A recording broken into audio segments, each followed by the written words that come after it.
हाँ, तो टॉपिक है राजस्थान राज्य पाठ्य पुस्तक मंडल, Rajasthan state text book board, इसका ये टॉपिक है। और हम देखते हैं कि इसका परिचय कि राजस्थान संस्थान पंजीकरण जो हम देखते हैं, इसके द्वारा हम देखते हैं 1958 के द्वारा, तो कौन से 1958 के द्वारा हम देखते हैं अंतर्गत राजस्थान सरकार ने 1973 का एक प्रशासनिक आदेश से आरएसटीबी का गठन किया था।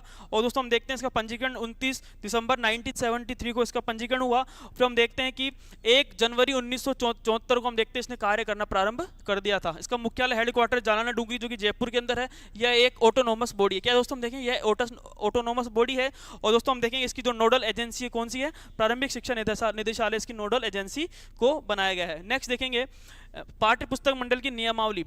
कार्यों के संचालन के लिए दोस्तों हम देखते हैं कि मंडल की शासी परिषद जो कि हम देखते हैं जो नियम बनाती है, द्वारा कार्यालय नियमावली बनाई। और हम देखते हैं जो 1 अगस्त 1997 से इसको लागू कर दिया। दोस्तों ध्यान रखना, ये डेट बहुत बार पूछेंगे एग्जाम में, ठीक है ना। नेक्स्ट देखेंगे दोस्तों इसके संगठनात्मक स्वरूप की अगर मैं बात करूंगा, 2 इसके संगठनात्मक स्वरूप है। पहला है एक तो शासी परिषद जो कि नियम बनाती है, जबकि हम देखते हैं एक है निष्पादन परिषद जो कि क्या करती है, नियमों को क्या करती है, क्रियान्वित करने का काम ये करती है। हम देखें इसके अध्यक्ष शिक्षा मंत्री है, उपाध्यक्ष हम बात करेंगे शासन सचिव है जो कि अब किसके, प्रारंभिक के। फिर दोस्तों हम देखेंगे टोटल कितने सदस्य, टोटल 12 इसके सदस्य माने जाते हैं। और हम देखेंगे 9 तो कितने पदेय सदस्य, जबकि 3 कौन है, मनोनीत सदस्य। और दोस्तों शिक्षा मंत्री भी इन 9 पदेय सदस्य के अंदर आता है। नेक्स्ट मैं बात करूंगा निष्पादन परिषद के अंदर, जो कि हम देखते हैं कि नीतियों क्या करती है, क्रियान्वित करती है। और सभापति दोस्तों हम देखेंगे शासन सचिव जो कि स्कूली शिक्षा के हैं। और टोटल कितने सदस्य दोस्तों, 9 इसके जो है टोटल सदस्य माने जाते हैं। नेक्स्ट मैं बात करूंगा इसका दोस्तों आरएसटीबी के 5 विभाग माने गए हैं। कौन कौन से, पहला है प्रशासनिक व संस्थापन विभाग, सेकंड है लेखा व अंकेक्षण विभाग, तीसरा है विपणन व वितरण विभाग, फोर्थ है तकनीकी व उत्पादन विभाग, दोस्तों 5वां है शैक्षिक व अनुसंधान विभाग। ये टोटल 5 इसके विभाग माने जाते हैं। नेक्स्ट मैं बात करूंगा आरएसटीबी के उद्देश्य, इंपॉर्टेंट है कि राज्य सरकार द्वारा हम देखेंगे अनुमोदित जो पाठ्य पुस्तक की मांग व उसका मुद्रण वितरण करती है। दोस्तों ये सबसे इंपॉर्टेंट है कि ये जो राज्य सरकार की जो मांग होती है उसके अकॉर्डिंग हम देखते हैं इसका मुद्रण करती है पाठ्य पुस्तकों का, और साथ में क्या करती है, वितरण का कार्य भी ये करती है। सेकंड दोस्तों अगर बात करेंगे नो प्रॉफिट व नो लॉस के सिद्धांत पर यह कार्य करती है। तीसरा दोस्तों अगर बात करेंगे 27 सितंबर 2010 से कक्षा 9 से लेकर कक्षा 12वीं की जो पाठ्य पुस्तकों का हम देखते हैं कि मुद्रण व वितरण कार्य भी किसको सौंपा गया, हम देखते हैं आरएसटीबी को ये सौंपा गया था। नेक्स्ट बात करूंगा दोस्तों अपन, हाँ दोस्तों ये है आरएसटीबी हम देखते हैं कक्षा 1 से लेकर कक्षा 12 तक की जो है पाठ्य पुस्तक का निर्माण पाठ्य जो हम देखते हैं कि मुद्रण व वितरण का कार्य करती है। और फिर दोस्तों अपन देखेंगे 2 इसके विभाग थे, हम देखेंगे प्राथमिक शिक्षा और एक है माध्यमिक शिक्षा, जो कि हम देखते हैं दोनों विभाग पहले एक ही थे। 1950 में ये सबसे पहले स्टार्ट हुआ था। हम देखें 1997 के अंदर ये दोनों अलग हो गए थे। फिर दोस्तों अपन देखें कक्षा 1 से लेकर 8 तक का पाठ्यक्रम निर्माण हम देखते हैं कि प्राथमिक शिक्षा निदेशालय के पास है, जबकि हम देखेंगे 9 से 12 तक की जो पाठ्यक्रम का निर्माण है किसके पास हम देखते हैं BSER यानी बोर्ड ऑफ सेकेंडरी एजुकेशन इसका निर्माण करती है। फिर दोस्तों हम देखेंगे जो इसका जो मुद्रण वितरण का कार्य किसको सौंपा गया है, आरएसटीबी को यह सौंपा गया है। 27 सितंबर 2010 के बाद में 9 से लेकर 12 तक की जो बुक का जो मुद्रण व वितरण भी किसको सौंपा गया है, आरएसटीबी को यह सौंपा गया है। फिर दोस्तों हम इसके कार्य पढ़ेंगे। सबसे पहला है पाठ्य पुस्तकों का मुद्रण व वितरण करती है, सेकंड है नो प्रॉफिट व नो लॉस के सिद्धांत पर कार्य करती है, तीसरा है सुयोग्य लेखकों समीक्षकों व चित्रकारों को क्या करती है, अनुबंधित करती है, फोर्थ है अनुसंधान को ये प्रोत्साहन देती है, और हम देखते हैं कि पाठ्य पुस्तक निर्माण के लिए। और दोस्तों 5वां है कि कार्मिकों की नियुक्ति भी ये करती है। अगला कार्य है आरएसटीबी की आवश्यकताओं के अनुरूप सामान्य क्रय करना, जैसे भवन मशीन व उपकरण है। अधिशेष राशि हम देखेंगे उचित ढंग से इसका निवेश भी ये करती है। पुस्तकों के विक्रय हेतु पुस्तक विक्रेताओं व मुद्रण हम देखते हैं हेतु मुद्रकों से अनुबंधित ये करती है। और दोस्तों अगला है कि राज्य सरकार के द्वारा दायित्वों का निर्वहन भी ये करती है। नेक्स्ट देखेंगे दोस्तों टोटल इसके कितने वितरण केंद्र, 35 दोस्तों हम देखते हैं कि 35 के वितरण केंद्र थे। दोस्तों ये थ्योरी थी। अब दोस्तों मैं बात करूंगा इसके क्वेश्चंस की, ठीक है ना। जो क्वेश्चंस बन सकते हैं वो सारे मैंने आपके क्वेश्चन डाले हैं। और दोस्तों इसके दोस्तों मैं बिल्कुल सहित व्याख्या के माध्यम से जो स्कूल मैनेजमेंट कंप्लीटली दोस्तों 30 से 35 क्लासों के अंदर मैं अच्छे से और कंप्लीटली दोस्तों साथ में थ्योरी प्लस में जो क्वेश्चन बन सकते हैं वो साथ में दोस्तों कराने की कोशिश कर रहा हूँ। दोस्तों इस चैनल को लाइक करें, सब्सक्राइब कर रहे हैं। और दोस्तों जो फर्स्ट ग्रेड का जो फर्स्ट पेपर पढ़ना चाहता है इस चैनल से आप जुड़े। अब दोस्तों मैं बात करें क्वेश्चंस की, स्टार्ट करते हैं सबसे पहले। हाँ दोस्तों पहला क्वेश्चन है आपको आपके सामने दिख रहा है स्क्रीन पर कि आरएसटीबी संस्था किस अधिनियम के तहत पंजीकृत है। दोस्तों ऑप्शंस है राजस्थान संस्था पंजीकरण 1958, सेकंड है राजस्थान संस्था पंजीकरण 1956, राजस्थान संस्था पंजीकरण 1960 और दोस्तों फोर्थ है राजस्थान संस्था पंजीकरण 1962। दोस्तों मैंने सबसे पहले शुरू में ये लिखाया था कि राजस्थान संस्था पंजीकरण 1958 के तहत हम देखते हैं कि आरएसटीबी की हम देखते हैं स्थापना हुई थी। दोस्तों सबसे पहले क्या आएगा ऑप्शन, इस आंसर क्या हो जाएगा, हम देखेंगे ए इसका आंसर हो जाएगा। तो आंसर क्या होगा, ए इसका आंसर हो जाएगा। नेक्स्ट देखेंगे आरएसटीबी किस संस्था के रूप में कार्यरत करती है। दोस्तों पहला पॉइंट है राजकीय, सेकंड है स्वायत्त शासी, तीसरा है दोनों और दोस्तों फोर्थ है स्वतंत्र। तो दोस्तों हम देखेंगे कि राजकीय तो करती नहीं है, हम देखते हैं ऑटोनोमस बॉडी है, तो इसका आंसर क्या हो जाएगा स्वायत्त शासी संस्था ये रूप में ये कार्य करती है। आपको अच्छे से मैंने करवा रखा। नेक्स्ट देखेंगे आरएसटीबी का मुख्यालय कहाँ है। दोस्तों मैंने आपको अच्छे से बता रखा है कि आरएसटीबी का जो मुख्यालय है वो कहाँ पर है। हम देखते हैं कि इसका मुख्यालय जयपुर है, ऑप्शन जोधपुर है, तीसरा अजमेर है और फोर्थ है कोटा है। तो दोस्तों ये इसका मुख्यालय कहाँ पर है, हम देखते हैं कि इसका जयपुर इसका मुख्यालय हम देखते हैं झालाना डूंगरी जयपुर में। कहाँ पे, झालाना डूंगरी जयपुर।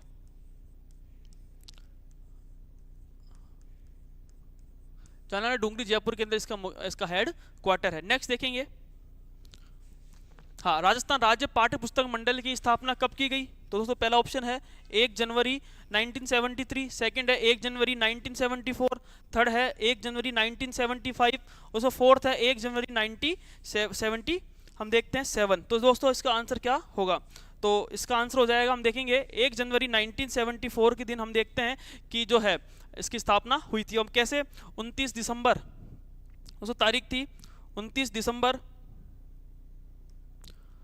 29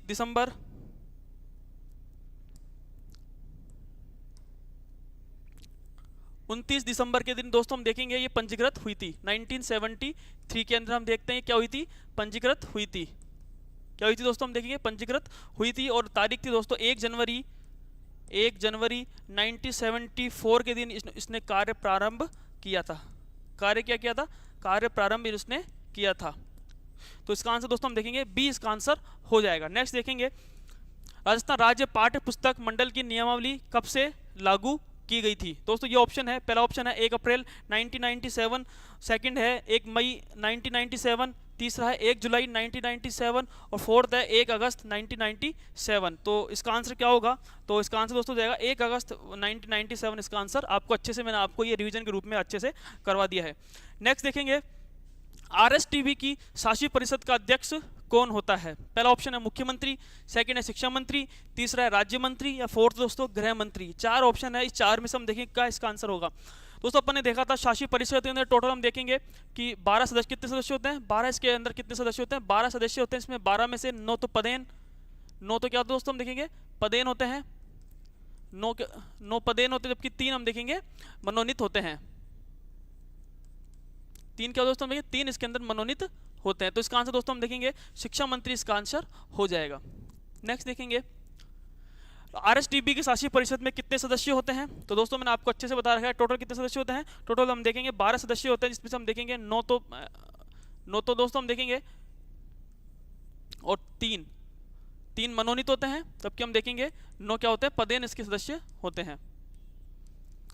नेक्स्ट देखेंगे दोस्तों अगला क्वेश्चन है 8वां है आरएसटीबी की निष्पादन परिषद में कितने सदस्य होते हैं। पहला ऑप्शन है 8, सेकंड है हम देखेंगे 9, तीसरा है 10 और दोस्तों 4 है 11। तो इसका आंसर दोस्तों इजी सा है 9 इसका आंसर हो जाएगा। नेक्स्ट देखेंगे आरएसटीबी के कुल कितने विभाग है। दोस्तों ऑप्शन है 1, सेकंड है 2, तीसरा है हम देखेंगे 4 और दोस्तों फोर्थ है डी ऑप्शन है 5। हमने देखा था कि इसके टोटल कितने विभाग होते हैं, 5 इसके विभाग होते हैं। कितने दोस्तों हम देखेंगे 5 इसके विभाग होते हैं। नेक्स्ट देखेंगे निम्न में से आरएसटीबी के कौन सा विभाग नहीं है। तो दोस्तों हम देखेंगे आपको मैंने अच्छे से करा रखा है टोटल 5 विभाग होते हैं। इन 5 विभाग में से हम देखेंगे कौन सा विभाग इसके अंदर नहीं है। दोस्तों हम देखेंगे पहला है विपणन व वितरण विभाग, ये दोस्तों हम देखेंगे अच्छे से आपको मैंने ये है।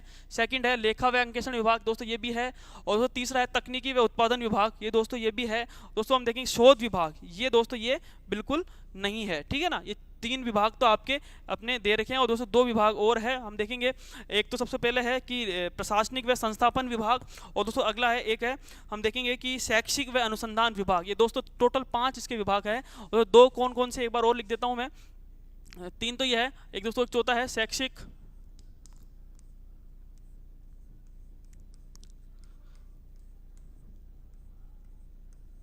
दोस्तों शैक्षिक हम देखेंगे शैक्षिक व अनुसंधान विभाग, और दोस्तों एक है हम देखेंगे प्रशासनिक व संसाधन विभाग होता है। नेक्स्ट देखेंगे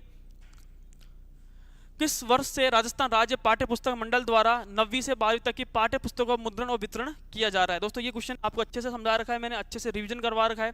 27 अप्रैल 2010, 27 जून 2010, 27 जुलाई 2010 और 27 सितंबर 2010। तो दोस्तों इसका आंसर हो जाएगा डी, इसका आंसर हो जाएगा। नेक्स्ट देखेंगे वर्तमान में पाठ्य पुस्तकों के वितरण हेतु कितने वितरण केंद्र बनाए गए हैं। दोस्तों पहला ऑप्शन है 32, सेकंड है 33, तीसरा है 34 और दोस्तों पांचवा है चौथा है 35। दोस्तों इसका आंसर हो जाएगा 35 इसके वितरण केंद्र बनाए गए हैं। नेक्स्ट देखेंगे हाँ आरएसटीबी का दोस्तों हम देखते हैं कौन सा कार्य नहीं है। आरएसटीबी का कौन सा कार्य नहीं है। पहला है पाठ्य पुस्तकों का मुद्रण व वितरण करना, सेकंड है धन की व्यवस्था करना, तीसरा है कार्मिकों की नियुक्ति करना और फोर्थ है लाभ के लिए कार्य करना। तो दोस्तों ऑप्शन हम देखेंगे कि पाठ्य पुस्तकों मुद्रण वितरण करती है, धन की व्यवस्था भी ये बिल्कुल करती है, कार्मिकों की नियुक्ति भी ये करती है, और हम देखे थे कि लाभ के लिए दोस्तों ये काम नहीं करती। हम देखते हैं नो प्रॉफिट पर नो लॉस के लिए कार्य करती है। तो दोस्तों इसका आंसर क्या होगा, डी इसका आंसर हो जाएगा। तो ये जरूर देखना कौन सा कार्य नहीं है। नेक्स्ट देखेंगे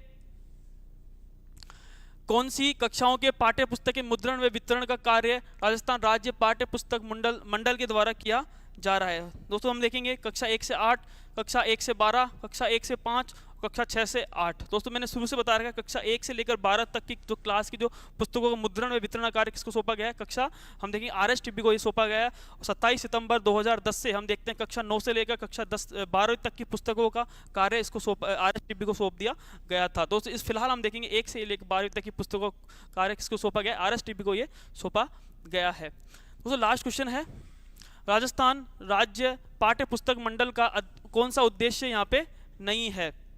तो पहला है पाठ्य पुस्तकों का वितरण करना, सेकंड है पाठ्य पुस्तकों का मुद्रण करना, तीसरा है पाठ्यक्रम तैयार करना और दोस्तों फोर्थ है नोडल केंद्रों पर पाठ्य पुस्तकों की पहुंच बढ़ाना। तो दोस्तों हम देखेंगे मैंने आपको शुरू से बताया कि पाठ्य पुस्तकों क्या करती है, वितरण करती है।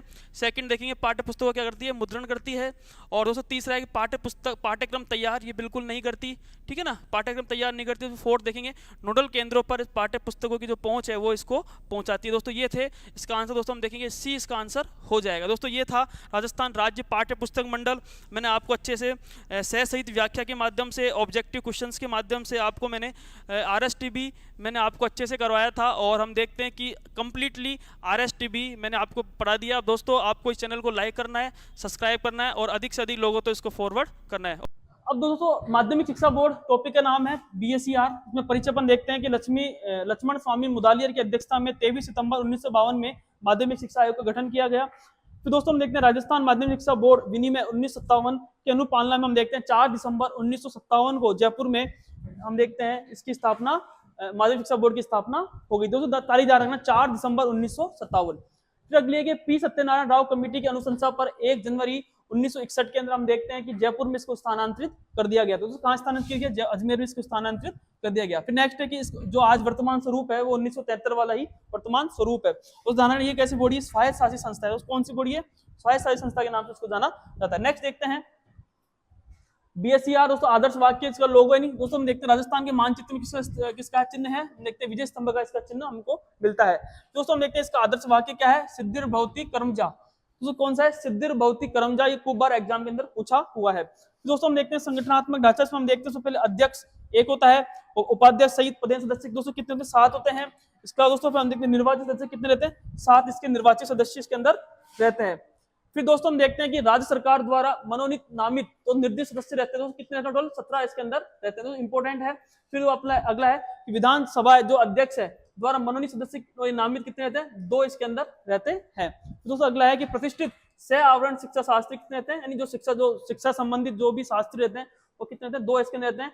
टोटल इसके अंदर 36 इसके अंदर माने जाते हैं। फिर दोस्तों रखना नोट कि वर्ष 2018 से सरकार द्वारा 5 सदस्यों को और बढ़ाने की अनुशंसा की कर दी गई है, ठीक है ना। 5 जो और है उसको अनुशंसा सरकार द्वारा कर दी गई है। तो दोस्तों 36 + 5 यानी 41 हो गए और एक दोस्तों बोर्ड सचिव इसका रहता है। नेक्स्ट देखते हैं दोस्तों बोर्ड अध्यक्ष। हम देखते हैं कार्य क्या क्या इसके पास कार्य। पहला है कि यह राज्य सरकार द्वारा क्या होता है, मनोनीत होता है। सेकंड अपन देखते हैं बोर्ड अध्यक्ष व सदस्यों कार्यकाल कितना रहता है, तो 3 वर्ष इसका कार्यकाल रहता है।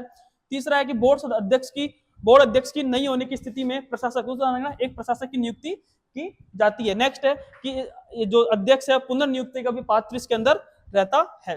नेक्स्ट देखते हैं बोर्ड की बैठक दोस्तों साधारण वर्ष में कितनी बार होती है? 2 बार इसकी बोर्ड की जो है वर्ष में 2 बार इसकी बैठक होती है। तो अगला है कि बोर्ड अध्यक्ष बोर्ड प्रशासनिक प्रधान होता है, उसका यह कर्तव्य है कि अधिनियम को निष्ठापूर्वक पालन करवाए, सुनिश्चित करवाएं, साथ में अधिवेशन बुलाता है दोस्तों ध्यान रखना, बोर्ड की अध्यक्षता भी यही करता है।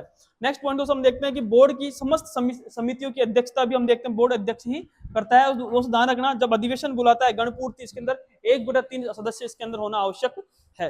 नेक्स्ट देखते हैं उपाध्यक्ष दोस्तों कौन रहता है कि पदेन सदस्य रहते हैं। टोटल कितने हैं? 7 सदस्य। इसमें हम देखते हैं कि माध्यमिक शिक्षा निदेशक या फिर आयुक्त रैंक का ये होना चाहिए। नेक्स्ट देखते हैं तो बोर्ड सचिव, पहला पॉइंट दोस्तों ध्यान रखना राज्य सरकार द्वारा नियुक्त होता है, ठीक है ना, जो कि हम देखते हैं आरएस के समकक्ष होता है।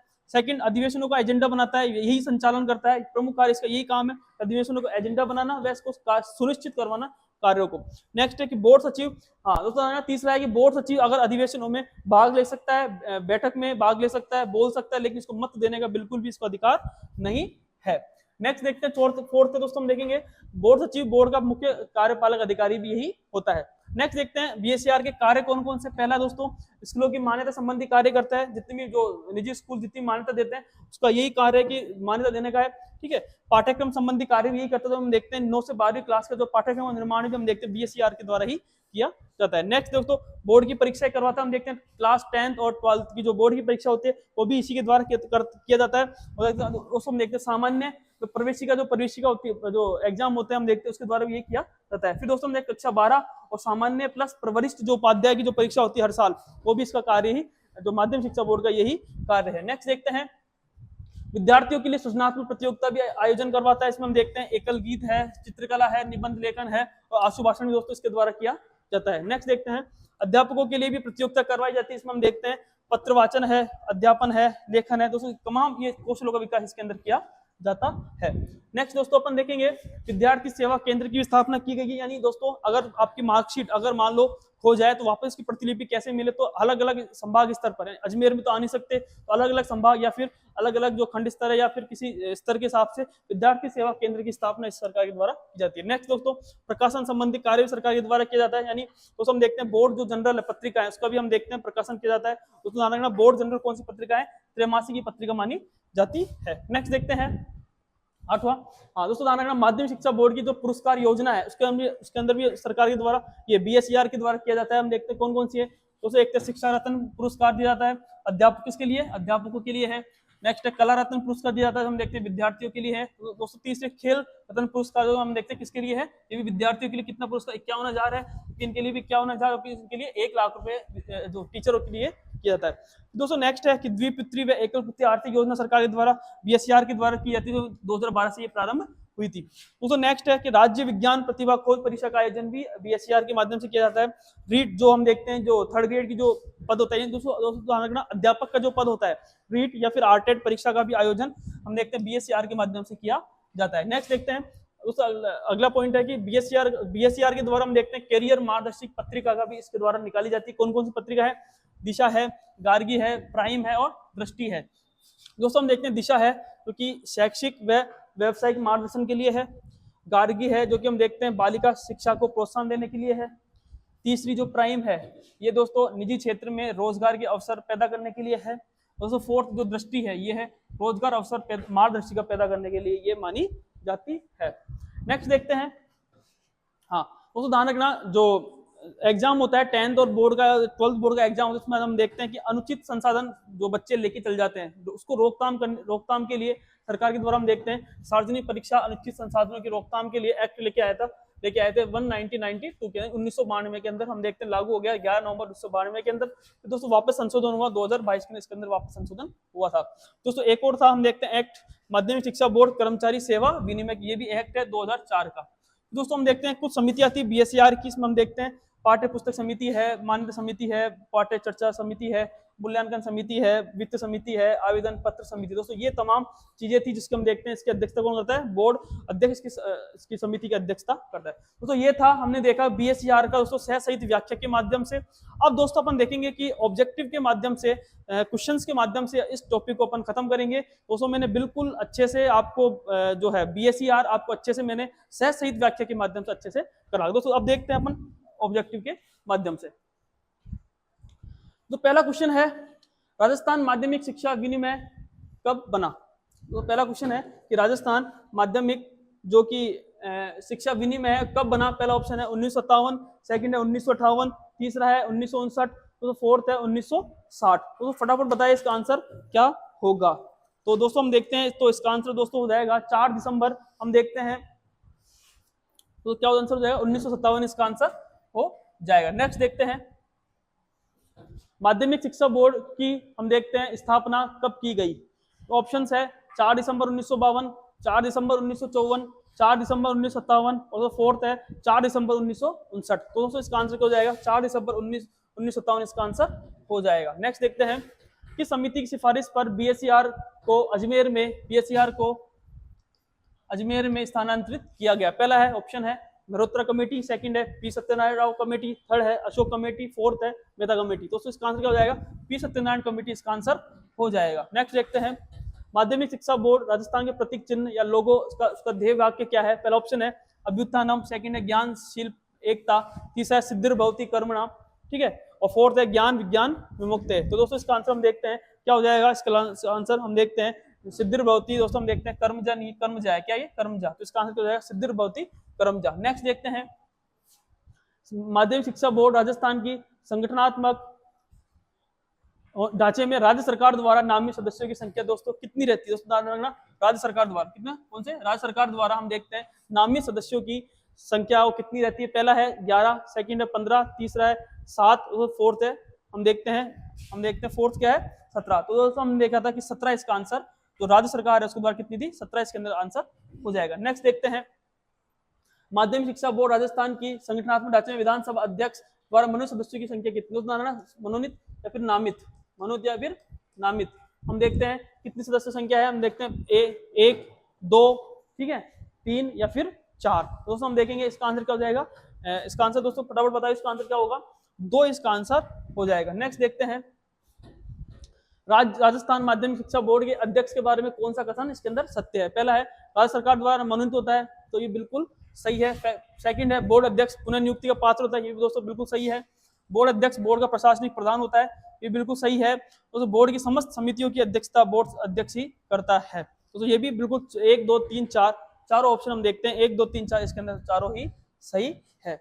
नेक्स्ट देखते हैं, राजस्थान माध्यमिक शिक्षा बोर्ड के सदस्यों का कार्यकाल दोस्तों कितना होता है? हमने देखा था, पहला ऑप्शन है 1, सेकंड ऑप्शन है 2, तीसरा ऑप्शन है 3 और डी ऑप्शन है 4। तो दोस्तों फटाफट बताइए इसका आंसर क्या होगा। तो दोस्तों हमने देखा था कि इसका आंसर क्या हो जाएगा, 3 वर्ष इसका आंसर हो जाएगा। नेक्स्ट है, राजस्थान माध्यमिक शिक्षा बोर्ड के अधिवेशन में कितने प्रतिशत गणपूर्ति आवश्यक है?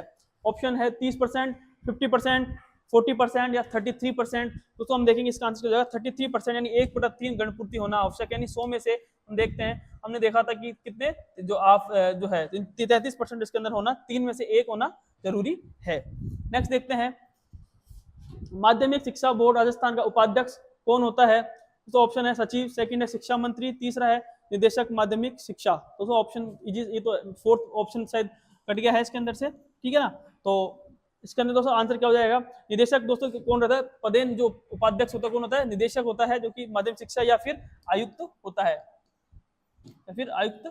है, नेक्स्ट देखते हैं, राजस्थान माध्यमिक शिक्षा बोर्ड अजमेर द्वारा कौन सी त्रैमासिक पत्रिका का प्रकाशन की जाती है? पहला है शिविरा, सेकंड है गार्गी, तीसरा है प्राइम, तो फोर्थ है बोर्ड जनरल। तो फटाफट बताइए इसका आंसर क्या होगा। तो दोस्तों हम देखेंगे इसका आंसर क्या हो जाएगा, बोर्ड जनरल इसका आंसर हो जाएगा। नेक्स्ट देखते हैं, राजस्थान माध्यमिक शिक्षा बोर्ड अजमेर का प्रमुख कार्य कौन सा है? पहला ऑप्शन है संबद्ध विद्यालयों को मान्यता प्रदान करना तथा उसका निरीक्षण करना, सेकंड है सृजनात्मक प्रतियोगिता आयोजन करवाना, तीसरा है रीट या आर्टेड परीक्षा का आयोजन करवाना, फोर्थ है बोर्ड परीक्षा का आयोजन व मूल्यांकन करना। दोस्तों हम देखते हैं सारा चारों बोर्ड ये भी सही है, संबंध विद्यालयों को मान्यता देता है, सृजनात्मक प्रतियोगिता का आयोजन भी करवाता है, रीट या फिर आरटेट परीक्षा का आयोजन भी करवाता है, और बोर्ड परीक्षा का आयोजन भी यही करता है। तो दोस्तों हम देखिए 1 2 3 4 इसका आंसर हो जाएगा। नेक्स्ट देखते हैं, राजस्थान सरकार, राजस्थान माध्यमिक शिक्षा बोर्ड द्वारा सन 2017-18 में किन पुरस्कारों की शुरुआत की गई थी?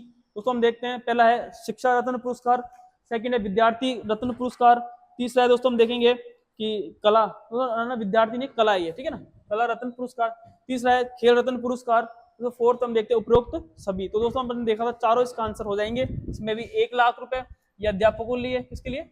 अध्यापकों के लिए। दोस्तों ये ध्यान रखना, ये अपने विद्यार्थियों के लिए क्योंकि 51,000 रुपए मिलेंगे, कितने? 51, ये भी अध्यापकों के लिए, सॉरी विद्यार्थियों के लिए। तो दोस्तों कितने मिलते हैं इसमें हम देखते हैं, 51,000, कितने? 51,000 इसके अंदर मिलते हैं, कितने? 51,000 इसके अंदर। नेक्स्ट देखेंगे, निम्नलिखित में से कौन सा कार्य माध्यमिक शिक्षा बोर्ड राजस्थान का नहीं है? दोस्तों ध्यान रखना, कौन सा कार्य माध्यमिक शिक्षा बोर्ड का नहीं है? पहला ऑप्शन है माध्यमिक शिक्षा, माध्यमिक एवं उच्च माध्यमिक कक्षाओं की वार्षिक परीक्षा आयोजन कराता है। दूसरा है सेकंड, कक्षा 9 से 12 के लिए पाठ्यक्रम विकसित करता है। थर्ड है संबंध विद्यालयों को मान्यता प्रदान करता है तथा उसका निरीक्षण करता है। फोर्थ है कक्षा 9 से 12 की पाठ्य पुस्तकों का मुद्रण करता है। दोस्तों हमने देखा था ये बिल्कुल माध्यमिक कक्षा 10 व 12वीं की परीक्षा है उसका वार्षिक परीक्षा का आयोजन बिल्कुल कराता है। कक्षा 9 से के लिए पाठ्यक्रम, दोस्तों ध्यान रखना, कक्षा 9 के लिए और 9 से 12 तक की जो पाठ्यक्रम का निर्माण कौन करता है? बीएसईआर के माध्यम से किया जाता है। तीसरा है संबंध विद्यालयों को मान्यता प्रदान तथा उसका निरीक्षण करता है। दोस्तों ये भी बिल्कुल सही है। दोस्तों फोर्थ है कक्षा 9 से 12 की पाठ्य पुस्तकों का मुद्रण करता है। दोस्तों ध्यान रखना, मुद्रण नहीं करता है क्योंकि हम देखते हैं कौन करता है मुद्रण व हम देखते हैं वितरण कौन करता है? आरएसटीबी के माध्यम से इसका कार्य किया जाता है। दोस्तों डी इसका आंसर हो जाएगा। नेक्स्ट देखते हैं, राज्य स्तरीय विज्ञान प्रतिभा खोज परीक्षा का आयोजन किस संस्था द्वारा क्या कराया जाता है? पहला है आरएसएसओएस, सेकंड है बीएसईआर, तीसरा है आरएससीईआरटी, फोर्थ है आरएसटीबी। तो दोस्तों इसका आंसर क्या हो जाएगा? बीएसईआर इसका आंसर हो जाएगा।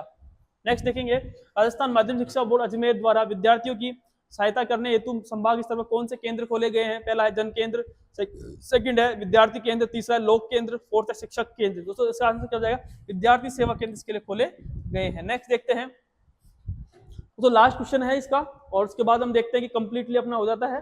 राजस्थान माध्यमिक शिक्षा बोर्ड अजमेर द्वारा अनुचित साधनों की रोकथाम के लिए अधिनियम कब बना? ऑप्शन है 1991, 1992, 1993 और 1994। दोस्तों ये था, तो इसका आंसर दोस्तों हो जाएगा 1992। हम देखते हैं 11 नवंबर 1992 को ये लागू, तो इसका आंसर दोस्तों क्या जाएगा? 11 नवंबर 1992 को ये लागू हो जाता है।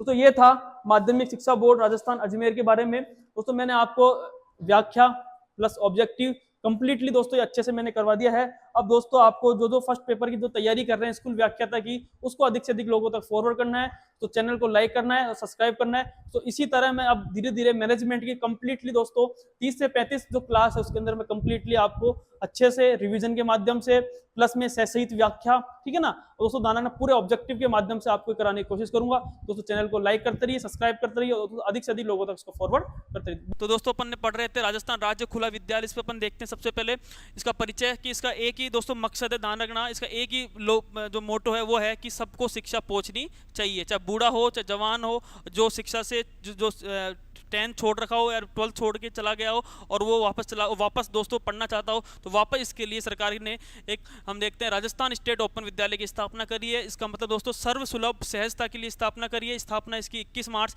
2005 को इसकी स्थापना होती है और 1958 राजस्थान संस्था पंजीकरण अधिनियम के तहत इसकी स्थापना होती है। और दोस्तों इसका जो मुख्यालय है, दोस्तों ध्यान, इसका मुख्यालय कहाँ है? जयपुर के अंदर इसका मुख्यालय, एकलव्य भवन के अंदर इसका मुख्यालय है। दोस्तों इसका मेन पर्पज यही है कि यह स्कूल से बाहर के सीखने के संसाधनों को औपचारिक रूप से भी कह देता है दोस्तों, मान्यता देने की युक्ति मानी जाती है। इसके अलावा दोस्तों अपन बात करेंगे कि RSOS, दोस्तों ये भी एक ऑटोनोमस बॉडी है, संस्था है।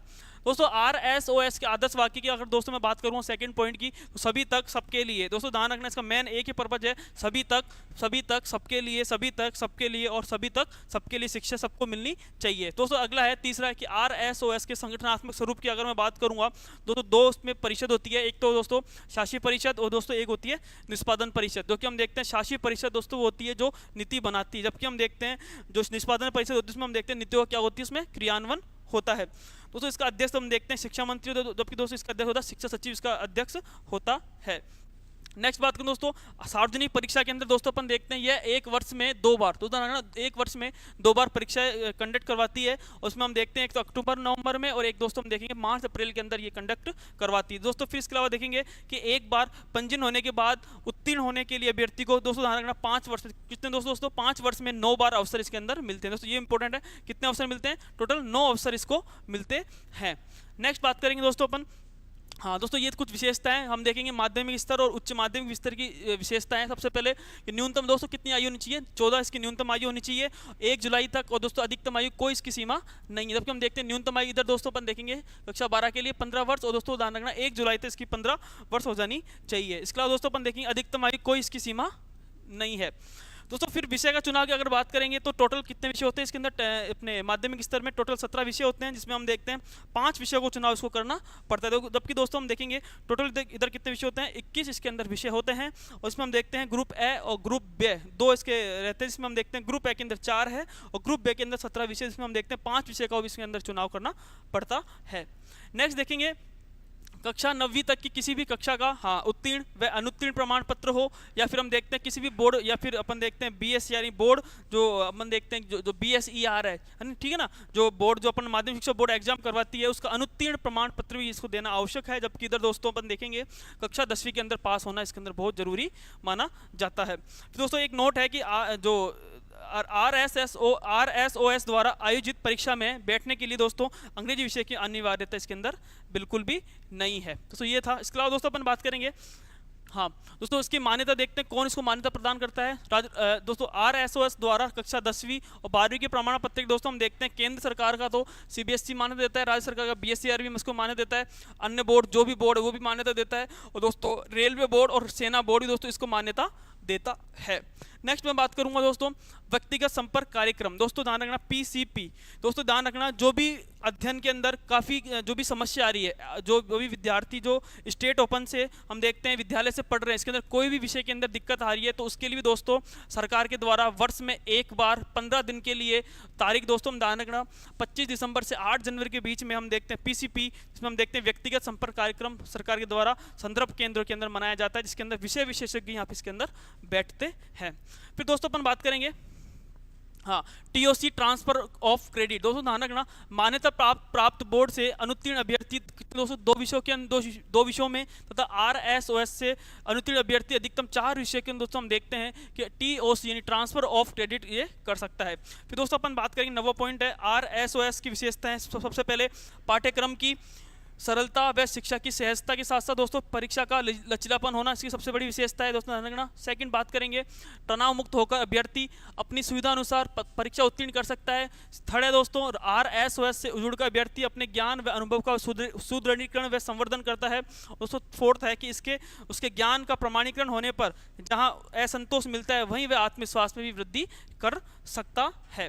दोस्तों ये था। और दोस्तों अब बात करेंगे RSOS के विभाग। दोस्तों टोटल कितने विभाग है, टोटल 9 विभाग है। इसमें कौन कौन, सबसे पहले अकादमिक विभाग, परीक्षा विभाग, प्रकाशन वितरण विभाग, लेखा विभाग, विद्यार्थी सेवा केंद्र विभाग, प्रशासन विभाग, मूल्यांकन विभाग, गोपनीय विभाग और संस्थापन विभाग। दोस्तों ये टोटल 9 विभाग इसके माने जाते हैं। नेक्स्ट बात करूंगा दोस्तों अपन दोस्तों RSOS के द्वारा दोस्तों हम देखते हैं कुछ पुरस्कार की भी घोषणा की गई, जिसमें हम देखते हैं सबसे पहले छात्र के लिए तो एकलव्य पुरस्कार, जबकि हम देखते हैं छात्राओं के लिए मीरा पुरस्कार की इसमें अंदर घोषणा की गई है। और दोस्तों हम देखते हैं कि एक राज्य स्तर पर, जिला स्तर पर, खंड स्तर पर बांटा गया है, जिसमें हम देखते हैं प्रथम वाले को 21,000, सेकंड वाले इसको जो जिला स्तर पर 11,000 और 5100 रुपये प्रथम स्तर हम देखते हैं। जबकि दोस्तों हम देखें द्वितीय जो स्थान प्राप्त करता है इसमें हम देखते हैं राज्य स्तर वालों 11,000, जिला स्तर पर 5100 और खंड स्तर पर दोस्तों 3100 रुपये इसके द्वारा किया जाता है। दोस्तों इसकी टैग लाइन है राजस्थान स्टेट ओपन स्कूल अनुभव शिक्षा के खिलते फूल। दोस्तों ये इसकी मेन टैग लाइन। दोस्तों ये याद कर लेना कि इसके अनुभव शिक्षा के खिलते फूल ये इसकी मेन विशेषता है। दोस्तों ध्यान रखना जो भी बच्चा स्कूल छोड़ के चला जाता है तो ये वापस, दोस्तों ध्यान रखना इसकी अधिकतम आयु सीमा नहीं है, इसकी मिनिमम आयु सीमा है वो है दोस्तों कक्षा 10th की तो 14 वर्ष, जबकि कक्षा 12th के लिए 15 वर्ष ये दी गई है। अब दोस्तों मैंने आपको सह सहित व्याख्या समझा दी है। अब दोस्तों मैं ऑब्जेक्टिव क्वेश्चंस के माध्यम से इस चैप्टर को अपन फिनिश करने की कोशिश करेंगे। अब देखते हैं। दोस्तों पहला क्वेश्चन है, हम देखते हैं माध्यमिक और उच्च माध्यमिक शिक्षा प्रदान करने हेतु एक लचीली प्रणाली के लिए किस संस्था की, दोस्तों एक लचीली, दोस्तों ये आया था लचीली प्रणाली के लिए किस संस्था की स्थापना की गई थी। दोस्तों पहला पॉइंट है, पहला ऑप्शन है जिला शिक्षा प्रशिक्षण संस्थान डाइट, सेकंड है उच्च अध्ययन संस्थान आईएससी, तीसरा राजस्थान माध्यमिक शिक्षा बोर्ड बीएसईआर, दोस्तों फोर्थ है राजस्थान स्टेट ओपन स्कूल। तो दोस्तों ये इसका आंसर हो जाएगा। दोस्तों इसका आंसर क्या हो जाएगा, राजस्थान स्टेट ओपन स्कूल इसका आंसर हो जाएगा। नेक्स्ट देखते हैं, राजस्थान राज्य खुला विद्यालय किस अधिनियम के अंतर्गत स्थापित किया गया था। दोस्तों मैंने आपको कई बार बता दिया किस अधिनियम के तहत इसको संस्थापित किया गया था। ऑप्शन है राजस्थान संस्था पंजीकरण अधिनियम 1956, राजस्थान संस्था पंजीकरण अधिनियम 1958, राजस्थान संस्था पंजीकरण अधिनियम 1960 और फोर्थ है राजस्थान संस्था पंजीकरण अधिनियम 1962। दोस्तों इसके अंदर आंसर क्या हो जाएगा, हम देखते हैं सेकंड इसका आंसर हो जाएगा। नेक्स्ट बात करेंगे, राजस्थान स्टेट ओपन स्कूल की स्थापना कब की गई थी। ऑप्शंस है 21 मार्च 2005, सेकंड देखेंगे 22 मार्च 2005, थर्ड है 23 मार्च 2005 और चौथा है 24 मार्च 2005। तो दोस्तों हम देखेंगे इसका आंसर क्या हो जाएगा, फटाफट बताइए इसका आंसर क्या हो जाएगा। तो देखेंगे 21 मार्च 2005 की इसकी स्थापना हुई थी, कहाँ पर, जयपुर के अंदर, जो कि जयपुर में कौन सा, एकलव्य भवन, कौन सा है, एकलव्य भवन है, वहाँ पर इसकी स्थापना हुई थी। कौन सा दोस्तों, कौन सा भवन है, एकलव्य भवन, वहाँ पर इसकी स्थापना हुई थी। नेक्स्ट देखते हैं, राजस्थान स्टेट ओपन स्कूल कहाँ स्थित है। पहला ऑप्शन जयपुर, सेकंड है जोधपुर, थर्ड है अजमेर, फोर्थ है उदयपुर। तो दोस्तों मैंने आपको कई बार बता दिया कि जयपुर के अंदर है, कहाँ पर, एकलव्य भवन के अंदर ये स्थित है, कहाँ पर, एकलव्य भवन, वहाँ ये स्थित है। तो दोस्तों इसका आंसर क्या हो जाएगा, ए इसका आंसर हो जाएगा। नेक्स्ट देखेंगे, राजस्थान स्टेट ओपन स्कूल किन किन कक्षाओं की परीक्षाएं आयोजित करवाता है। दोस्तों ऑप्शन है 9वीं 10वीं, बी है 10वीं 12वीं, सी है 9वीं 10वीं, तो वापस आ गया, रिपीट हो गया, और फोर्थ है डी है 11वीं और 12वीं। तो दोस्तों इसका आंसर हो जाएगा 10वीं व 12वीं इसका आंसर हो जाएगा। हम देखते हैं 10वीं और 12वीं परीक्षा है जिसमें हम देखते हैं स्टेट ओपन जो है विद्यालय वो आयोजित करवाता है। नेक्स्ट देखते हैं, राजस्थान स्टेट ओपन स्कूल की शासी परिषद का अध्यक्ष दोस्तों कौन होता है। ऑप्शंस है अध्यक्ष BSER board of secondary education Rajasthan, शिक्षा सचिव स्कूल शिक्षा विभाग, आयुक्त प्रारंभिक शिक्षा का, उसमें फोर्थ है शिक्षा मंत्री राजस्थान सरकार। दोस्तों हमने देखा था कि इसका शासी परिषद का अध्यक्ष होता है शिक्षा मंत्री राजस्थान सरकार, इसका वो अध्यक्ष होता है।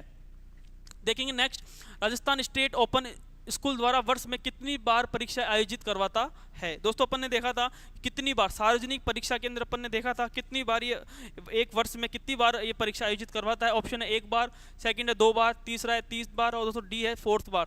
दोस्तों हम देखेंगे 2 बार ये परीक्षा आयोजन करवाता है। हमने देखा था एक तो मार्च अप्रैल के आसपास, ठीक है ना, और दोस्तों अपन ने देखा था एक अपन अक्टूबर नवंबर के आसपास ये परीक्षा आयोजित करवाता है।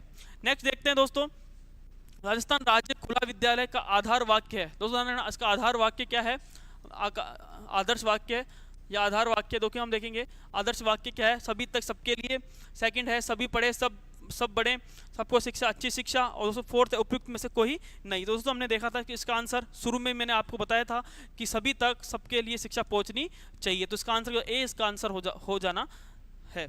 नेक्स्ट देखेंगे, राजस्थान राज्य खुला विद्यालय में कुल कितने विभाग है। दोस्तों ऑप्शन है 6, सेकंड है 7, तीसरा है 8 और दोस्तों 4 है 9। तो इसको हम देखेंगे आंसर क्या हो जाएगा, ऑप्शन देखो 9 इसके विभाग होने चाहिए। नेक्स्ट देखते हैं, राजस्थान RSOS का निम्न में से कौन सा विभाग नहीं है। दोस्तों कौन सा विभाग इसके अंदर नहीं है, पहला है परीक्षा विभाग, सेकंड देखेंगे अपन देखेंगे कि इसके अंदर अकादमी विभाग, तीसरा है प्रशासन विभाग, दोस्तों चौथा है शोध विभाग। तो दोस्तों हम ऑप्शन से दोस्तों ये टोटल कितने विभाग है, 9 विभाग है। 9 विभाग में से हम देखते हैं कि कौन सा नहीं है, शोध विभाग इसका आंसर नहीं है। नेक्स्ट देखते हैं, राजस्थान राज्य खुला विद्यालय में प्रवेश के लिए माध्यमिक पाठ्यक्रम के लिए न्यूनतम, दोस्तों माध्यमिक है, कितने माध्यमिक पाठ्यक्रम न्यूनतम आयु कितनी होनी चाहिए। दोस्तों ऑप्शन है 10 वर्ष, बी है 11 वर्ष, सी है 12 वर्ष और दोस्तों डी है 14 वर्ष। तो दोस्तों इसका आंसर मैंने बताया था कि कितने होने चाहिए, 14 वर्ष इसका होना जरूरी है। नेक्स्ट देखते हैं, राजस्थान राज्य खुला विद्यालय में उच्च माध्यमिक, दोस्तों 12th के लिए, कितने लिए, 12th के लिए, किसके लिए, 12वीं के लिए हम देखते हैं कि अध्ययन हेतु कितने विषय उपलब्ध होने चाहिए, कितने विषय उपलब्ध है, ठीक है ना, कितने विषय उपलब्ध है। ऑप्शन है ए 15, सेकंड है बी, सी है 19 और दोस्तों डी है हम देखते हैं 21। तो दोस्तों हम देखेंगे इसका आंसर क्या हो जाएगा, इसका हो जाएगा इसका 21 आंसर हो जाएगा। हम देखते हैं कि 10वीं एक होती है दोस्तों, एक 12वीं 10वीं के अंदर हम देखते हैं टोटल कितने, हम देख 17 विषय, जबकि इधर देखते हैं दोस्तों हम टोटल 21 विषय इसके अंदर होने चाहिए, ठीक है। नेक्स्ट देखते हैं, RSOS में 5 वर्ष की अवधि में एक अभ्यर्थी को अपनी परीक्षा को उत्तीर्ण करने हेतु कितने अवसर मिलते हैं। तो दोस्तों ऑप्शन है कितने अवसर इसके अंदर मिलते हैं। पहला ऑप्शन है 5 बार, सेकंड है 7 बार, सी है 9 बार, नेक्स्ट है 11 बार। तो दोस्तों हम देखेंगे कि 5 वर्ष के अंदर कितनी बार उसको अवसर मिलते हैं। तो ऑप्शन दोस्तों इसका आंसर कितना हो जाएगा, 9 बार इसका आंसर हो जाएगा। नेक्स्ट देखते हैं, RSOS द्वारा कक्षा 10वीं तथा 12वीं में राज्य, जिला, खंड स्तर पर सर्वाधिक अंक प्राप्त करने वाली लड़कियों को कौन सा पुरस्कार, दोस्तों लड़कियों को कौन सा पुरस्कार दिया जाता है। हम देखेंगे ए गार्गी पुरस्कार, सेकंड है एकलव्य पुरस्कार, सी है मीरा पुरस्कार, नेक्स्ट है कस्तूरबा गांधी पुरस्कार। तो दोस्तों अब मैंने आपको बताया था कि छात्रों के लिए तो कौन सा है, हम देखते हैं छात्रों के लिए हम देखते हैं एक तो मिलता है एकलव्य पुरस्कार, कौन सा है एकलव्य, और जबकि दोस्तों हम देखते हैं महिलाओं की छात्राओं के लिए, किसके लिए छात्राओं के लिए हम देखते हैं मीरा पुरस्कार ये दिया जाता है। तो कौन सा इसका आंसर हो जाएगा, मीरा इसका पुरस्कार इसका आंसर हो जाएगा। नेक्स्ट देखते हैं, हाँ व्यक्तिगत संपर्क कार्यक्रम RSOS द्वारा कितने दिवस के लिए संदर्भ केंद्रों पर किया जाता है। पहला ऑप्शन है 20 दिवसीय, सेकंड है 10 दिवसीय, तीसरा है 30 दिवसीय है, और फोर्थ ऑप्शन है डी 15 दिवसीय है। तो दोस्तों हमने देखा था कि जो है PCP जो व्यक्तिगत संपर्क केंद्र, इसमें हम देखते हैं 15 दिवस के लिए। दोस्तों हम कितने दिवस के लिए, 15 दिवस के लिए प्रोग्राम लॉन्च किया जाता है, ठीक है ना।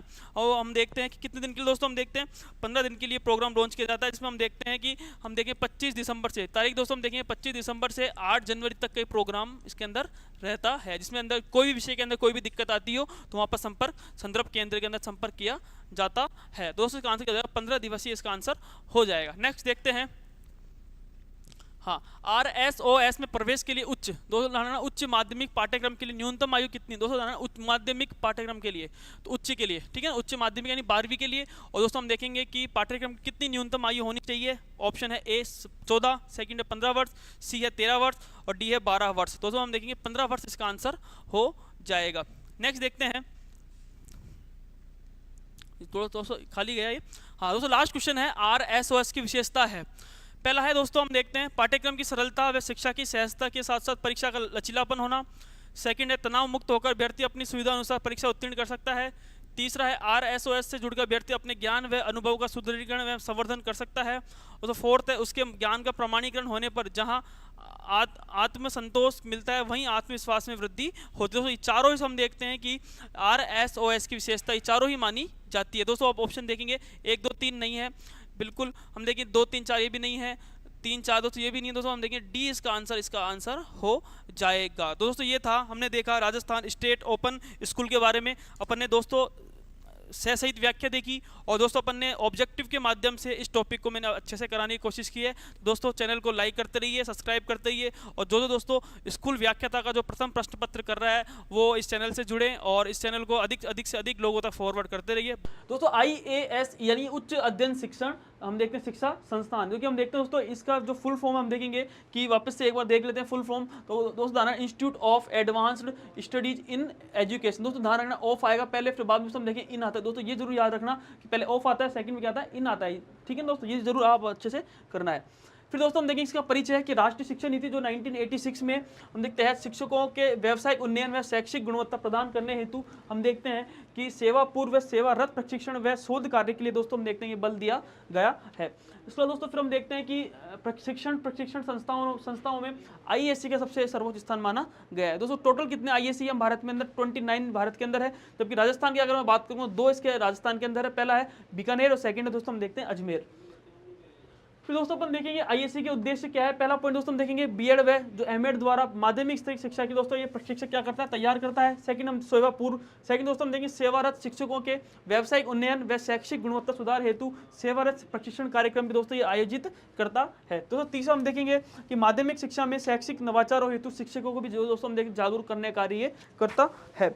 तीसरा दोस्तों अगर बात करेंगे अपन, हाँ दक्ष प्रशिक्षक दोस्तों तैयार करता है, जो प्रशिक्षक होते हैं, ठीक है, जो दक्ष उनके लिए दक्ष जो प्रशिक्षक दक्ष होते हैं वो तैयार करता है। फोर्थ है सूचना तकनीकी का प्रशिक्षण भी देने का कार्य करता है।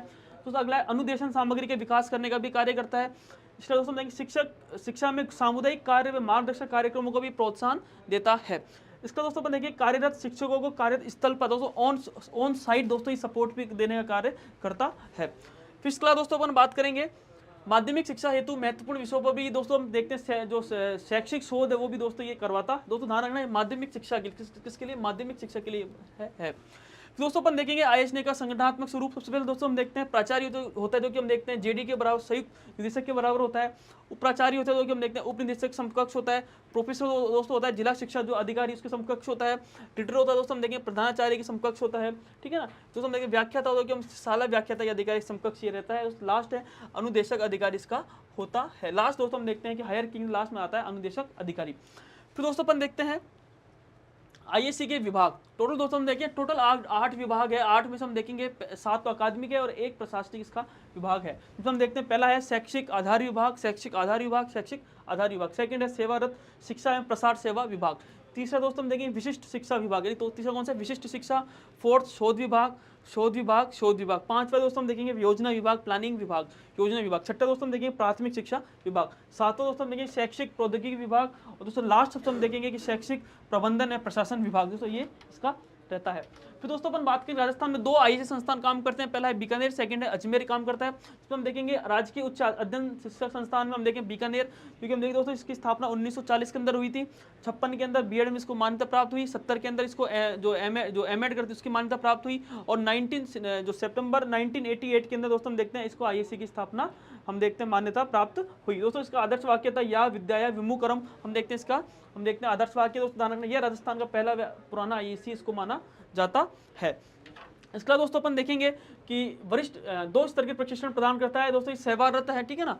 वरिष्ठ अध्यापक स्तर पर जो कि हम देखते हैं केवल बीकानेर जिले के वरिष्ठ अध्यापक होते हैं। फिर दोस्तों हम देखेंगे सेकंड व्याख्याता, प्रधानाध्यापक, प्रधानाचार्य, तीनों को दोस्तों हम देखें प्रशिक्षण का काम भी इसको सौंपा गया। दोस्तों हम देखें टोटल कितने जिले, टोटल 16 जिले इसके अंदर आते हैं। तो देख लेना आप टोटल 16 जिला कौन कौन से है। नेक्स्ट देखते हैं इसका दोस्तों अपन देखेंगे कि सेकंड है राजकीय उच्च अध्ययन संस्थान है जो कि हम देखते हैं अजमेर के अंदर, जिसकी स्थापना 1941 के अंदर होती है। दोस्तों 1941 कितनी है 1941। दोस्तों अपन देखते हैं इसकी 1957 के अंदर इसको बीएड की मान्यता मिलती है। 88 के अंदर इसको एमएड की मान्यता मिलती है। दोस्तों फिर देखते हैं 89 के अंदर हम देखते हैं आईएससी की इसको मान्यता मिलती है। दोस्तों इसका आदर्श वाक्य है वांग में तप उच्चते, इसका आदर्श वाक्य माना जाता है। तो ये भी 2 स्तर का प्रशिक्षण प्रदान करती है। कौन कौन से हम देखते हैं, पहला है वरिष्ठ अध्यापक जो कि केवल अजमेर जिले की, जबकि दूसरा है दोस्तों हम देखते हैं कि व्याख्याता, प्रधानाध्यापक, प्रधानाचार्य जो कि हम देखते हैं माध्यमिक स्तर के, इनको ये प्रशिक्षण प्रदान करने का कार्य करती है। दोस्तों ध्यान रखना टोटल कितने जिले हैं, टोटल 17 जिले इसके अंदर आते हैं। दोस्तों ध्यान रखना जो जिलों का आप देखोगे जब तक क्लियर नहीं होगा तब तक मैं इसको इतना ही मैं मानूंगा। फिर देखते हैं दोस्तों शिक्षक प्रशिक्षक के लिए हम देखते हैं प्राथमिक स्तर के लिए हम देखते हैं कि डाइट काम करती है, जबकि हम देखते हैं कि माध्यमिक स्तर के लिए आईएससी और सीटी का काम ये होता है। दोस्तों ध्यान रखना आईएससी का जो प्रशासनिक नियंत्रण होता है किसको होता है दोस्तों हम देखेंगे माध्यमिक शिक्षा निदेशालय के अंदर हम देखते हैं कि इसको कंट्रोल जो है कि प्रशासनिक कंट्रोल इसके अंदर होता है। अब दोस्तों अपन ऑब्जेक्टिव के माध्यम से करेंगे, आपको रिवीजन करवा दिया, व्याख्या करवा दी। अब तीसरा दोस्तों हम देखेंगे ऑब्जेक्टिव के माध्यम से इसको समझने का प्रयास करेंगे। हाँ दोस्तों आईएससी प्रश्नोत्तरी के अपन देखेंगे कौन कौन से क्वेश्चन है। पहला क्वेश्चन देखेंगे दोस्तों अपन भारत में कुल कितने उच्च अध्ययन शिक्षा संस्थान है। दोस्तों मैंने आपको अच्छे से बता रखा है कि पहला ऑप्शन है 28, सेकंड है 29, थर्ड है 30 और फोर्थ है हम देखेंगे 31। तो दोस्तों हम किसका आंसर करें, भारत में हम देखते हैं कि 29 टोटल हम देखते हैं भारत के अंदर, भारत में टोटल हम देखते हैं कि 29 संस्थान काम करते हैं। कि राजस्थान में दोस्तों अपन देखेंगे राजस्थान के अंदर 2 इसके अंदर काम करते हैं। तो आंसर क्या जाएगा 29 इसका आंसर हो जाएगा। नेक्स्ट देखते हैं राजस्थान के कौन से 2 जिलों में आईएससी स्थित है। पहला ऑप्शन है अलवर उदयपुर, जयपुर अजमेर, अजमेर बीकानेर और बीकानेर जयपुर। तो दोस्तों आपसे ऑप्शन है मैंने आपको अच्छे से समझा रखा है, तो इसका आंसर क्या हो जाएगा हम देखते हैं अजमेर जो बीकानेर है, क्योंकि हम देखते हैं राजस्थान के 2 आईएससी संस्थान इसके अंदर है। नेक्स्ट देखते हैं आईएससी के दोस्तों में कुल कितने विभाग है, कुल कितने विभाग है। अगर इसकी बात करूं दोस्तों तो टोटल देखते हैं हम कि 8 इसके अंदर विभाग है। दोस्तों हम देखेंगे 7 तो अकादमिक है, 7 कैसे अकादमिक, 7 तो अकादमिक है, जबकि देखेंगे दोस्तों 1 हम देखते हैं कि प्रशासनिक व इस पर नियंत्रण का विभाग है, ठीक है ना। ये टोटल हम देखेंगे टोटल कितने विभाग है, 8 इसके विभाग माने जाते हैं।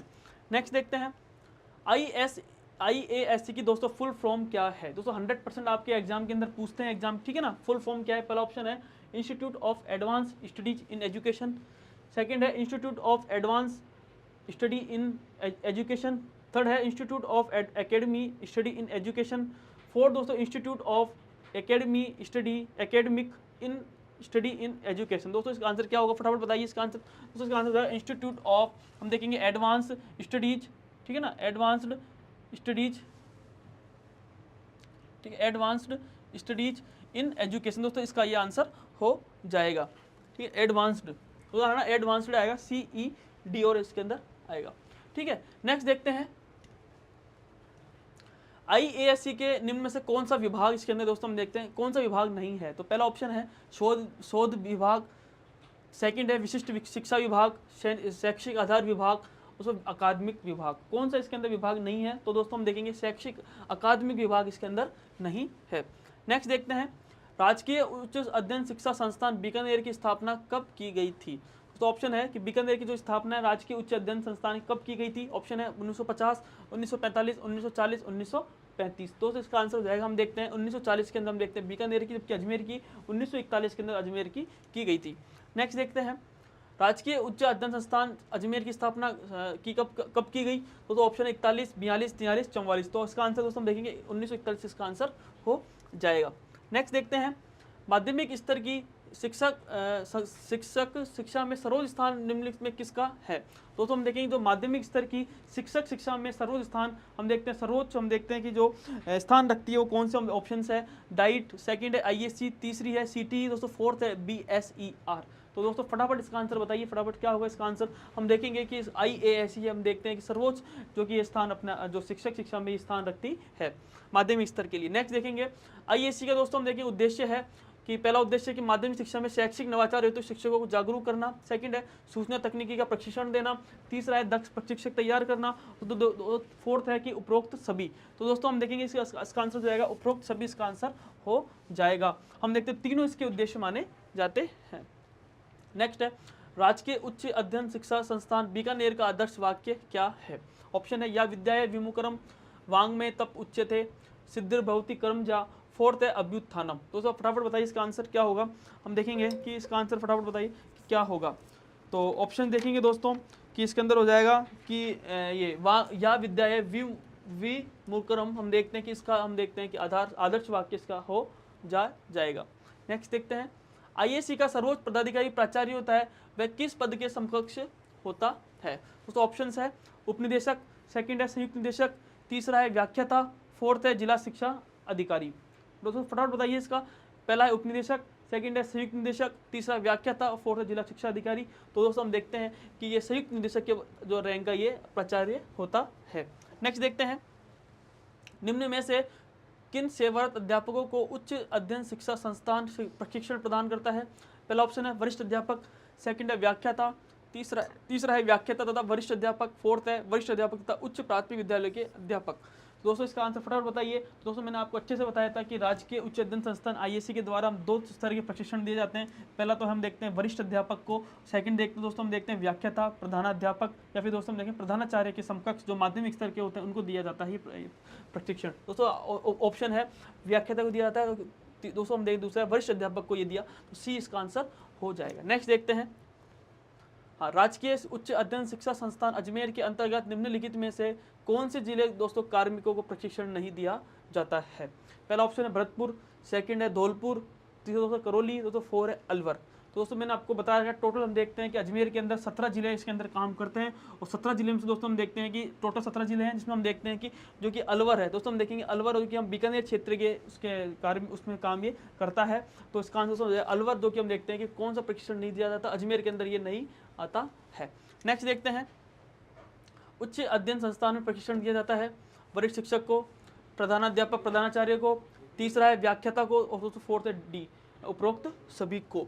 तो हम देखेंगे इसका आंसर हो जाएगा कि उपरोक्त सभी को हम देखते हैं कि ये तीनों वरिष्ठ शिक्षक को भी देता है, प्रधानाचार्य प्रधान को देता है और व्याख्याता को भी है। हम देख शिक्षण जो प्रशिक्षण देने का कार्य भी IASC के द्वारा किया जाता है। तो दोस्तों D इसका आंसर हो जाएगा।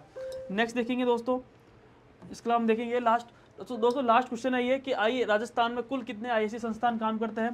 पहला है 1, B है 2, C है 3 और फोर्थ है D। तो दोस्तों हम देखेंगे 2 हम देखते हैं कि IASC संस्थान काम करते हैं, एक तो बीकानेर के अंदर और एक अजमेर के अंदर। दोस्तों देखेंगे इसका आंसर जाएगा 2, इसका आंसर हो जाएगा। दोस्तों ये था टॉपिक अपना IASC का। दोस्तों ये टोटल अपन ने सह सहित व्याख्या पढ़ी, ऑब्जेक्टिव पढ़ी, ठीक है दोस्तों। अपन देखते हैं कि रिवीजन क्लास की तीनों दोस्तों अपन ने इस क्लास को अच्छे से करवाया दोस्तों। अब अधिक से अधिक लोगों को आपको अधिक से अधिक जो फर्स्ट पेपर की जो तैयारी कर रहे हैं उसको फॉरवर्ड करना है दोस्तों। ये चैनल को लाइक करते रहिए, सब्सक्राइब करते रहिए। था RSCRT सबसे पहले दोस्तों आपको ये याद रखना है कि RSCRT की फुल फॉर्म, यानी दोस्तों ये फुल फॉर्म से एक क्वेश्चन पूछेगा, तो क्या है दोस्तों, राजस्थान स्टेट काउंसिल। दोस्तों ये सबसे इंपॉर्टेंट आ रहा है ना, ऑफ आएगा पहले। तो दोस्तों हम देखिए एजुकेशन नहीं है, क्या है, एजुकेशनल है। क्या ये एजुकेशनल है, रिसर्च ट्रेनिंग है।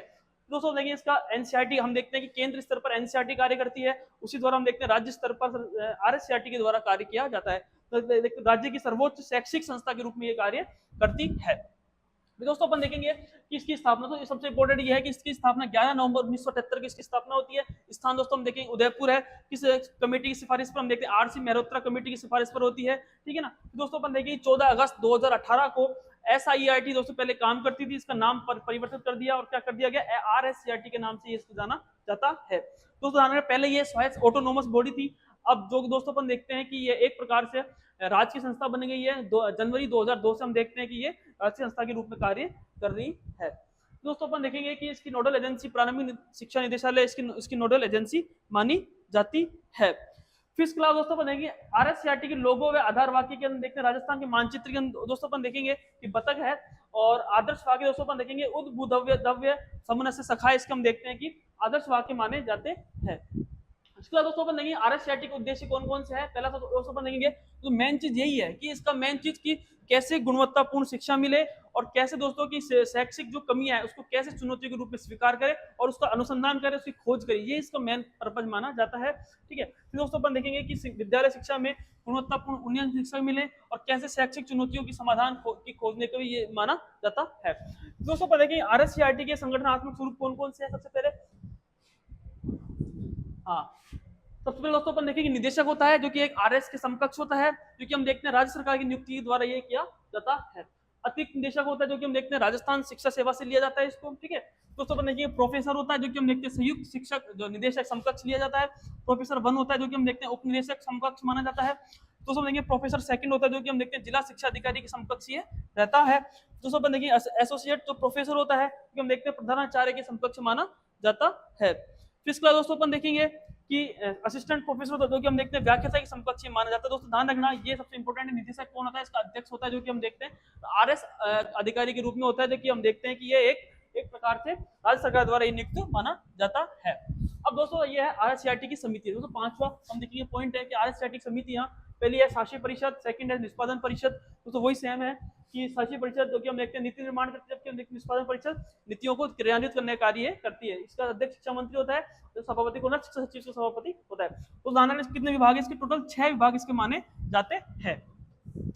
दोस्तों अपन देखेंगे ऑप्शन पहला कौन सा है, पाठ्यचर्या पाठ्यक्रम सामग्री निर्माण मूल्यांकन विभाग, ठीक है। पाठ्यचर्या पाठ्य पुस्तक सामग्री निर्माण मूल्यांकन विभाग, पाठ्यचर्या पाठ्य पुस्तक सामग्री निर्माण व मूल्यांकन विभाग।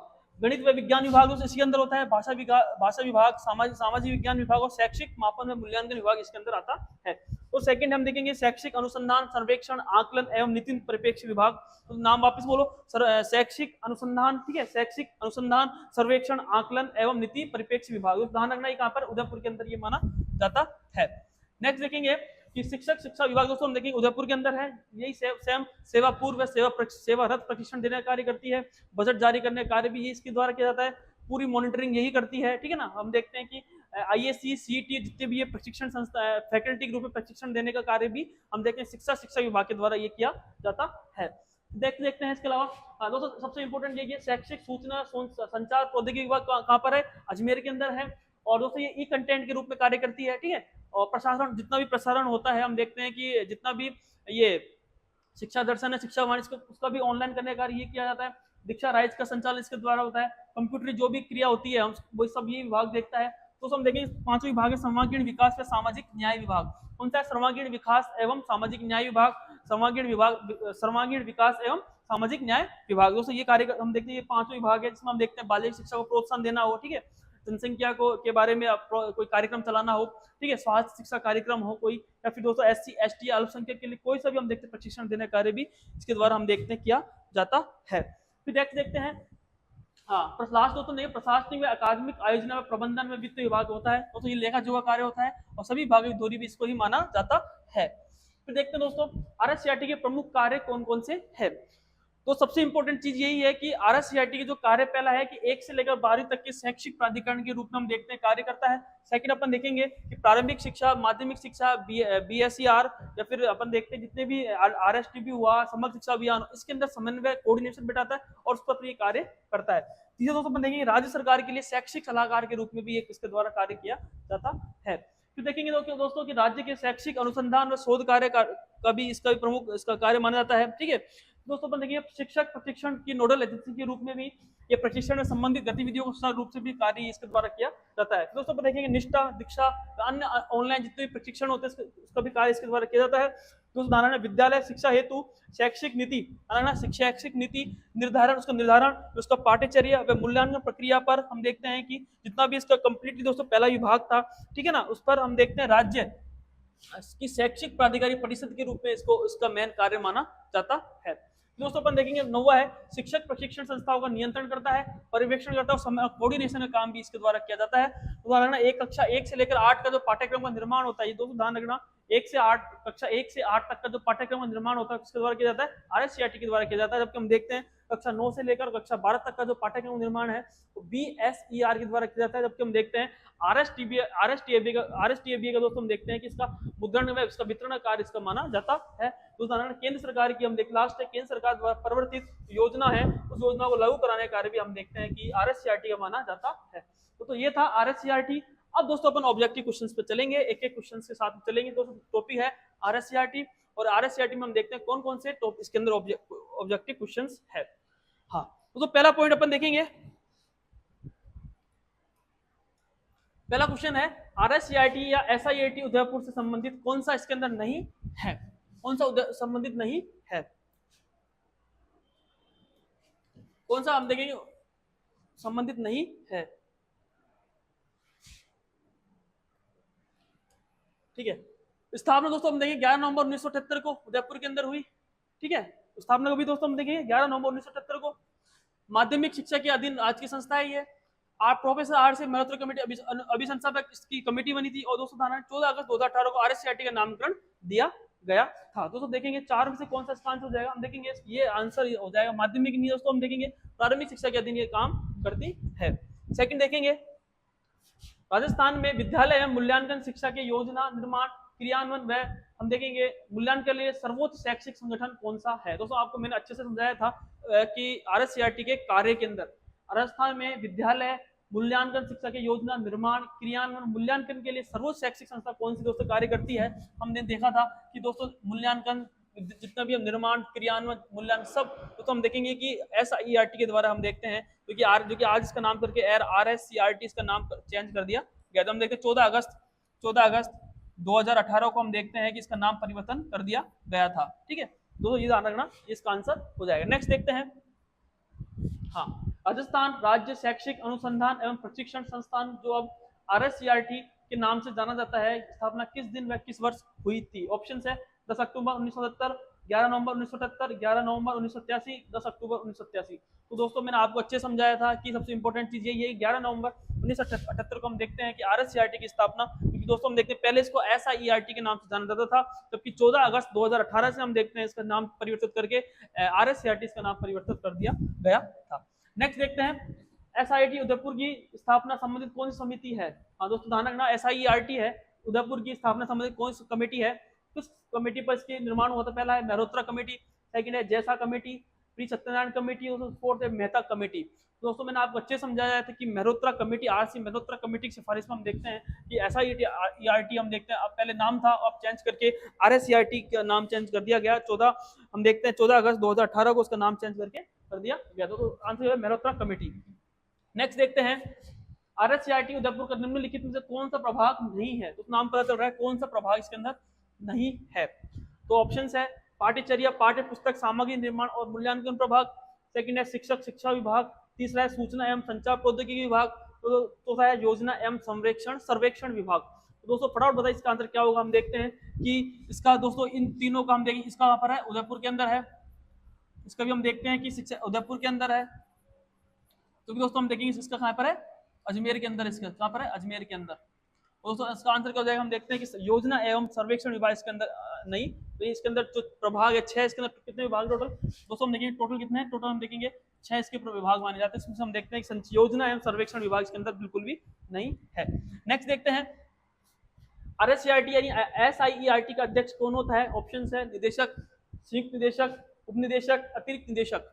ठीक है दोस्तों, तो आपको दोस्तों ने अच्छे से बता रखा है इसका आंसर, फटाफट बताइए इसका आंसर क्या होगा। तो हम देखते हैं कि आरएससीईआरटी यानी एसआईईआरटी का अध्यक्ष कौन होता है, हम देखते हैं कि निदेशक, क्योंकि हम देखते हैं राज्य सरकार के द्वारा नियुक्त होता है, और किसके समकक्ष होता है, जो कि हम देखते हैं एक आरएस अधिकारी होता है, तो उसका आंसर हो जाएगा निदेशक, इसका आंसर हो जाएगा। नेक्स्ट देखते हैं, हाँ तो ऑप्शन है आरएससीईआरटी के प्रमुख कार्य कौन कौन से। पहला है राज्य सरकार के शैक्षिक सलाहकार के रूप में कार्य करता है। सेकंड है निष्ठा दीक्षा अन्य ऑनलाइन प्रशिक्षण देने का कार्य करता है। तीसरा है शिक्षक प्रशिक्षण संस्थाओं का नियंत्रण और प्रशिक्षण का समन्वय करता है। फोर्थ है निदेशालय प्रारंभिक शिक्षा, माध्यमिक शिक्षा, समग्र शिक्षा, बीएसआई राष्ट्रीय समन्वय से कार्य करता है। दोस्तों चारों इसके हम देखते हैं कि ऑप्शन दे रखे हैं 1 2 3 2 3 4 1 2 4 और दोस्तों फोर्थ है 1 2 3 और 4। तो हम देखेंगे इसका आंसर क्या हो जाएगा, डी इसका आंसर हो जाएगा। हम देखते हैं चारों ही इसके ऑप्शन सही है। ठीक है, नेक्स्ट देखते हैं दोस्तों, अगर आपने क्लास देखी होगी तो आपको अवश्य आपको समझ में भी आएगा और अच्छे से आपको याद भी हो रहा होगा, क्योंकि मैं समझता हूं कि आरएससीईआरटी को एक सिंपल वे में और आपको अच्छे से मैंने करवाया है। तो दोस्तों आपको बिल्कुल भी 1% भी आपको कतई इस पर आपको बिल्कुल आरएससीईआरटी को आपको अच्छे से नोट्स बनाते हुए चलना है, साथ में ऑब्जेक्टिव के साथ में भी और साथ में व्याख्या के माध्यम से भी, साथ में रिवीजन के माध्यम से भी आपको ये कराने की कोशिश कर रहा हूँ। ऑप्शन से दोस्तों 8वां क्वेश्चन है, आरएससीईआरटी का आदर्श वाक्य है सबको शिक्षा अच्छी शिक्षा, सभी तक सबके लिए, उद्बुद्धव्य समन सखाय और दोस्तों सिद्धिर भौतिक कर्मजा। तो आप देख रहे होंगे आदर्श वाक्य आपको मैंने शुरू में समझा दिया था कि क्या है दोस्तों, उद्बुद्धव्य दव्य समन से सखाय, इसका आदर्श वाक्य माना जाता है। नेक्स्ट देखेंगे शैक्षिक प्रौद्योगिकी विभाग का मुख्यालय कहाँ है। दोस्तों आप देखेंगे शैक्षिक जो प्रौद्योगिकी विभाग है उसका मुख्यालय कहाँ पर है, हम देखेंगे ऑप्शन है बीकानेर, सेकंड है जयपुर, तीसरा उदयपुर, फोर्थ अजमेर। तो दोस्तों मैंने आपको अच्छे समझाया था कि कहाँ पर दोस्तों देखेंगे अजमेर विभाग इसका कार्य करता है, ये वाला विभाग का। नेक्स्ट देखते हैं निम्न में से कौन सा विभाग एसआईआईटी उदयपुर के अंदर नहीं है। तो ऑप्शन दे कौन सा विभाग है कि उदयपुर के अंदर नहीं है। पहला है भाषण व अनुभाग विभाग, सेकंड है विज्ञान व गणित विभाग, तीसरा है पाठ्यक्रम में मूल्यांकन विभाग, फोर्थ दोस्तों स्त्री अध्ययन विभाग। तो दोस्तों इसका आंसर क्या हो जाएगा, फटाफट बताइए इसका आंसर हो जाएगा स्त्री अध्ययन विभाग। हम देखते हैं इसका आंसर हो जाएगा, क्योंकि तीन दे रखे हैं और मैंने आपको बताया था पहला ही विभाग था जिसमें हम देखते हैं पाठ्यचर्या, पाठ्य पुस्तक, ठीक है, जितना भी ये जो निर्माण था वो सारे पहले विभाग के द्वारा किया जा रहा था, और मूल्यांकन विभाग, ठीक है ना, तो दोस्तों हम देखिए तीनों विभाग इसके अंदर है, जबकि कौन सा विभाग नहीं है, सभी पाठ्य जो स्त्री अध्ययन विभाग इसके अंदर माना नहीं जाता है। नेक्स्ट देखते हैं आरएससीईआरटी दोस्तों देखिए विस्तारित रूप है, दोस्तों इसकी फुल फॉर्म पूछी है, तो दोस्तों आप देखेंगे फुल फॉर्म। पहला ऑप्शन है Rajasthan state council of for educational research and training, Rajasthan state council for educational research in training, Rajasthan state council of educational research and training, Rajasthan state council of educational research of training. दोस्तों फटाफट बताइए इसका answer क्या होगा। आपके सामने इस स्क्रीन है और स्क्रीन पर आपको दिख रही होगी। तो दोस्तों मैंने आपको शुरू में पहली जो सबसे पहले मैंने फुल फॉर्म बताई थी, उस फुल फॉर्म के अंदर अपन ने देखा था कि सबसे पहले यही याद करना है कि इसकी फुल फॉर्म। तो हम देखेंगे इसका आंसर क्या जाएगा, सी इसका आंसर हो जाएगा। नेक्स्ट देखते हैं आरएससीईआरटी का कौन सा अनुभाग डाइट जो फैकल्टी के लिए सेवारत प्रशिक्षण कार्यक्रम का आयोजन करवाता है। दोस्तों मैंने आपको अच्छे से बताया था कि तीसरा विभाग है आरएससीईआरटी का, जो कि हम देखते हैं डाइट, आईएसी, सीटी, उनके लिए फैकल्टी के रूप में ये प्रशिक्षण का कार्य करवाता है। तो ऑप्शन है शिक्षक शिक्षा विभाग, शैक्षिक प्रौद्योगिकी विभाग, शैक्षिक अनुसंधान और प्रसार सेवा विभाग, शैक्षिक आयोजन और प्रशासन अनुभाग। तो दोस्तों हम देखेंगे इसका आंसर जाएगा शिक्षक शिक्षा विभाग, इसका आंसर हो जाएगा। दोस्तों ये था कंप्लीटली आरएससीईआरटी। आपको दोस्तों मैंने अच्छे समझाया, अच्छे से व्याख्या समझाइए, अच्छे से आपको मैंने बिल्कुल व्याख्या सहित ऑब्जेक्टिव के माध्यम से कंप्लीटली दोस्तों आरएससीईआरटी के टॉपिक मैंने आपको अच्छे से बताया। दोस्तों अधिक से अधिक लोगों तक आप फॉरवर्ड करते रहिए। दोस्तों आप देख रहे हो कि मेरा चैनल एक प्रकार समर्पित फर्स्ट ग्रेड को समर्पित है, और बिल्कुल फर्स्ट ग्रेड का जो फर्स्ट पेपर है आपको फ्री ऑफ कॉस्ट के माध्यम से फर्स्ट पेपर आपको यहाँ पे करवाया जाएगा। तो बहुत बहुत धन्यवाद, थैंक यू देखने के लिए। और दोस्तों इसी तरह अपन देखेंगे आगे भी जो मैनेजमेंट की क्लास है कंप्लीटली मैं आपको 7 नवंबर से पहले कराने की कोशिश करूंगा। हाँ दोस्तों अपन देखते हैं परिचय। राष्ट्रीय शिक्षा नीति 1986 में हम देखते हैं जिला स्तर पर प्रारंभिक शिक्षा के सार्वजनिकरण के लक्ष्य को हासिल करने के लिए डाइट्स की स्थापना की गई थी। दोस्तों हम देखते हैं प्रोग्राम ऑफ एक्शन, दोस्तों हम देखते हैं 1992 के क्रियान्विति के द्वारा हम देखते हैं कि क्रम में डाइट्स की स्थापना चरणबद्ध रूप से पूरे देश के अंदर कर दी गई थी। फिर दोस्तों हम देखते हैं कि शिक्षा मंत्रालय, जो कि आज हम देख पहले मानव संसाधन विकास मंत्रालय था, अब दोस्तों शिक्षा मंत्रालय कर दिया गया है। तो हम देखते हैं भारत सरकार जो कि हम डाइट को शिक्षा के क्षेत्र में दोस्तों डाइट्स को दोस्तों लाइट हाउस संज्ञा इसको मिली है। दोस्तों हम देखते हैं कि नवंबर 1989 को दोस्तों हम देखते हैं पिंक गाइड बुक के अंदर हम देखते हैं सेवा पूर्व व सेवारत शिक्षक प्रशिक्षणों की आयोजना की रूपरेखा का निर्माण भी इसके द्वारा पिंक गाइड बुक के अंदर दिया गया है। फिर दोस्तों हम देखते हैं नेक्स्ट, इसके अलावा हाँ डाइट की दोस्तों स्थापना करते हैं हम 2 चरणों में होती है। पहला चरण हम देखते हैं जून 1998 के अंदर हुआ था, सॉरी दोस्तों जून 1995 के अंदर। दोस्तों हम सेकंड जो चरण था उसमें हम देखते हैं कि अक्टूबर 1996 के अंदर इसका हुआ था। तो हम देखते हैं कि 14 जिले थे इसके अंदर दोस्तों, हम देखते हैं और इसके अंदर कितने थे 15 जिले थे इसके अंदर। दोस्तों हम देखते हैं वर्तमान कितने डाइट्स हम देखते हैं 33 इसके अंदर डाइट्स मानी जाती है। फिर दोस्तों हम देखते हैं डाइट्स का सर्वोच्च पदाधिकारी दोस्तों हम देखते हैं प्राचार्य यानी जिला शिक्षा अधिकारी होता है। दोस्तों हम देखेंगे डाइट्स के जो उद्देश्य थे उसमें ध्यान रखना, जिला कितने डाइट्स के उद्देश्य हम देखेंगे। पहला है प्राथमिक शिक्षकों तथा औपचारिक व प्रौढ़ शिक्षा कार्य प्रशिक्षण दिया जाता है। सेकंड दोस्तों हम देखेंगे जिले में सेवारत व सेवा पूर्व शिक्षक प्रशिक्षणों को गुणवत्तापूर्ण आयोजन व संचालन किस तरह से होता है ये भी मेन देखा जाता है। तीसरा दोस्तों हम देखेंगे प्रारंभिक शिक्षा की गुणवत्ता के लिए आवश्यक जो सुविधाएं उपलब्ध करने का कार्य इसके द्वारा किया जाता है। तो दोस्तों हम देखेंगे चौथा है शैक्षिक प्रौद्योगिकी और कार्यानुभव के लिए कार्यशाला का आयोजन भी हम देखते हैं, इसका मेन उद्देश्य है। अगला है दोस्तों क्रियात्मक अनुसंधान द्वारा शैक्षिक समस्याओं का समाधान भी इसके द्वारा हम देखते हैं किया जाता है। छठा दोस्तों हम देखेंगे प्रभावी शिक्षण व्यवस्था के लिए शिक्षण व्यावसायिक सामग्री व दृश्य श्रव्य सामग्री का निर्माण एवं दोस्तों उपयोगी संबंधी प्रशिक्षण भी इसके द्वारा किया जाता है। फिर दोस्तों अपन देखेंगे सातवां है कि जिला स्तरीय प्रारंभिक शिक्षा को गुणवत्तापूर्ण किस तरह से मिले और संपूर्ण व्यवस्था एवं कार्य प्रणाली को उचित व्यवस्था कैसे प्रदान करें, और यह दोस्तों सेवा कार्य पर ध्यान देना इसका मेन इसका लक्ष्य उद्देश्य माना जाता है। दोस्तों ये था डाइट के उद्देश्य। फिर दोस्तों अपन देखते हैं डाइट के 7 प्रभाग है दोस्तों, हम देखते हैं पहला प्रभाग है हम देखते हैं सेवा पूर्व शिक्षक शिक्षा। सेकंड दोस्तों हम देखेंगे सेवारत कार्यक्रम क्षेत्रीय अंत्यक्रिया एवं नवाचार समन्वय प्रभाग में हम देखते हैं पहला है कि सेवारत शिक्षकों को दोस्तों क्या करता है नवाचार के अंदर प्रशिक्षण देता है। सेकंड दोस्तों अपन देखेंगे डाइट स्तर पर हम देखते हैं वार्षिक पंचांग इसके द्वारा तैयार किया जाता है। फिर दोस्तों अब अगला देखते हैं अपन तीसरा है योजना एवं प्रबंध विभाग। योजना एवं प्रबंध विभाग तो सबसे इंपॉर्टेंट यही माना जाता है। हम देखते हैं कि डाइट के सभी विभागों की दोस्तों क्या है धुरी है। सेकंड दोस्तों अपन देखेंगे 5वीं एवं जो 8वीं बोर्ड की परीक्षाओं का आयोजन भी इसके द्वारा किया जाता है। तीसरा दोस्तों हम देखेंगे लैब एरिया गतिविधियों का आयोजन भी इसके द्वारा किया जाता है। लेखा जोखा का दोस्तों हम देखते हैं हम इसका विभाग भी इसके द्वारा रखा जाता है। जिले की शैक्षिक दृष्टि से पिछड़े क्षेत्रों का भी खोज इसके द्वारा किया जाता है। दोस्तों हम देखते हैं जिले में शिक्षा का प्रबंधन व प्रशासन नियोजन किस तरह से हो इसके द्वारा भी ये किया जाता है। दोस्तों अपन देखेंगे इसके अलावा अगला विभाग दोस्तों हम देखेंगे जिला संसाधन एक विभाग। दोस्तों ये विभाग 5 दोस्तों हम देखेंगे शैक्षिक प्रौद्योगिकी विभाग, शैक्षिक प्रौद्योगिकी विभाग। तो छठा है हम देखेंगे कारुण्यव विभाग। तो क्या करता है ये सामुदायिक जो गतिविधियां हैं उसको दोस्तों हम देखते हैं शिक्षा को जोड़ता है, जैसे नैतिक शिक्षा है, जीवन शिक्षा, इन तमाम चीज़ों को जोड़ता है। दोस्तों 7वां हम देखेंगे पाठ्यक्रम सामग्री विकास एवं मूल्यांकन प्रभाग। तो दोस्तों अपन देखेंगे इसके दोस्तों हम देखेंगे डाइट के कार्य सबसे पहले दोस्तों हम देखेंगे प्रशिक्षण देने का कार्य इसके द्वारा किया जाता है। सेवा पूर्व व सेवारत शिक्षकों को हम देखते हैं प्रशिक्षण देने का कार्य इसके द्वारा किया जाता है। सेकंड देखेंगे दोस्तों अपन शिक्षा को नवाचार के बढ़ावा देने का कार्य करता है, शैक्षिक तकनीकी विकास करता है, क्रियात्मक अनुसंधान की बात करता है, ठीक है, और अधिगम सामग्री के विकास करता है, और प्रारंभिक शिक्षा के अंदर कैसे गुणवत्तापूर्ण शिक्षा मिले दोस्तों ये इसका मेन उद्देश्य माना जाता है। दोस्तों हम देखेंगे प्राथमिक जो शिक्षा है संस्थाओं का व नोडल स्कूल को परामर्श व सहायता देने का कार्य करता है। और दोस्तों लास्ट है कि 5वीं व 8वीं परीक्षा का आयोजन इसके द्वारा किया जाता है। दोस्तों ये था हम देखते हैं डाइट्स का पूरा, और हमने देखा कि पूरा डाइट्स के बारे में मैंने आपको अच्छे से सहित व्याख्या और प्लस में रिविजन के माध्यम से आपको मैंने कराने की कोशिश की है। अब दोस्तों अपन ऑब्जेक्टिव के माध्यम से डाइट्स को खत्म करेंगे और बिल्कुल एक एक क्वेश्चंस को लेके चलेंगे साथ में। तो दोस्तों देखते हैं आगे अपन दोस्तों टॉपिक हम देखते हैं डाइट की प्रश्नोत्तरी अपन बात करेंगे। नेक्स्ट देखते हैं पहला दोस्तों क्वेश्चन है जिले की सर्वोच्च, तो नाम से आ गया जिले की सर्वोच्च अकादमिक संस्थान निम्नलिखित में से कौन सा है। पहला है डाइट, सेकंड हम देखेंगे सीटी, तीसरा IASC, दोस्तों फोर्थ है बिट।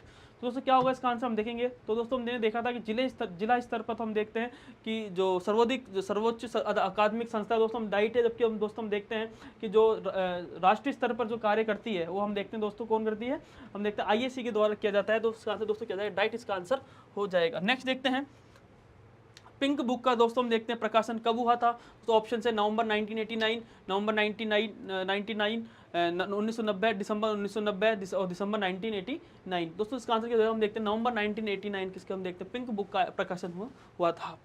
दोस्तों हम देखेंगे कि किस वर्ष में राजस्थान के 14 जिलों में प्रथम चरण के अंतर्गत डाइट की स्थापना की गई थी। तो किस वर्ष में राजस्थान के 14 जिलों में प्रथम चरण के अंतर्गत डाइट की स्थापना की गई थी। ऑप्शंस है हम देखेंगे जून 1996, जून 1990 हम देखते हैं 5, दोस्तों हम देखेंगे जून 1997 और दोस्तों 4th है जून 1998। दोस्तों इसका आंसर हम देखेंगे जी सा है जून 1995 के दिन दोस्तों हम देखते हैं प्रथम चरण की स्थापना हम यहाँ पे देखते हैं। नेक्स्ट देखते हैं किस वर्ष में राजस्थान के 15 जिलों में द्वितीय चरण के अंतर्गत डाइट्स की स्थापना की गई। दोस्तों ऑप्शंस है अक्टूबर 1996, अक्टूबर 1995, अक्टूबर 1997 और अक्टूबर 1998। दोस्तों इसका आंसर हम देखते हैं अक्टूबर 1996 के अंदर हम देखते हैं सेकंड चरण की। दोस्तों कितने जिले, 15 जिले के अंदर हम देखते हैं ये किया गया था।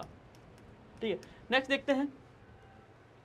हाँ दोस्तों, निम्नलिखित में डाइट का उद्देश्य कौन सा नहीं है। दोस्तों पूरा कौन सा नहीं है, पहला ऑप्शन है सीटी व आईएससी को परामर्श में सहयोग देना, सेकंड है क्रियात्मक अनुसंधान द्वारा शैक्षिक समस्या को समाधान करना, प्रारंभिक शिक्षा की गुणवत्ता के लिए आवश्यक सुविधा प्राप्त करना और प्राथमिक शिक्षा को प्रशिक्षण देना। दोस्तों कौन सा इसके अंदर उद्देश्य नहीं है। दोस्तों ध्यान रखना आईएससी व सीटी को परामर्श देने का कार्य ये बिल्कुल भी नहीं करता। दोस्तों आंसर क्या ए इसका आंसर हो जाएगा। नेक्स्ट देखते हैं दोस्तों दाना डाइट्स को कितने विभागों में विभक्त किया है। हम देखते हैं 6, 7, 8 या फिर 9। तो दोस्तों हम देखेंगे 7 टोटल इसके कितने विभाग थे। दोस्तों हम देखिए 7 इसके विभाग माने जाते हैं। नेक्स्ट देखते हैं डाइट का सर्वोच्च पदाधिकारी दोस्तों कौन होता है। हमने देखा था डाइट का सर्वोच्च जो पदाधिकारी कौन होता है। ऑप्शन है अधिकारी, सेकंड है प्राचार्य, थर्ड है राज्य मंत्री, फोर्थ है व्याख्याता। दोस्तों हम देखेंगे कि डाइट का सर्वोच्च जो पदाधिकारी दोस्तों कौन होता है, प्राचार्य हम देखते हैं जिला शिक्षा अधिकारी के समकक्ष ये होता है। नेक्स्ट देखते हैं डाइट्स के कार्यानुभव प्रभाव का कौन सा कार्य है। दोस्तों ध्यान रखना कि डाइट के कार्यानुभव प्रभाव का कौन सा कार्य हमें माना जाता है। दोस्तों पहला पॉइंट है श्रम में प्रति निष्ठा व सम्मान की आदतों का विकास करना, योग शिक्षा का प्रशिक्षण देना। तो उदाहरण जो नैतिक चीजें हैं, जो योग जो व्यक्ति के लिए मूल्यवान चीजें हैं, ठीक है, जैसे नैतिक शिक्षा हुई, जीवन शिक्षा हुई, योग हुआ, तमाम ये विभाग ये कार्य करता है। वो कौन सा कार्यानुभव विभाग, जीवन मूल्य की शिक्षा में लगाव पैदा करना। तो दोस्तों डी है, डी उपरोक्त सभी। तो दोस्तों दाना इसका आंसर क्या होगा, हम देखते हैं तीनों बातें इसके अंदर बिल्कुल सही है, तो किस आंसर क्या जाएगा, उपरोक्त सभी इसका आंसर हो जाएगा। नेक्स्ट देखते हैं डाइट द्वारा सेवाकालीन प्रशिक्षण नहीं किया जाता है।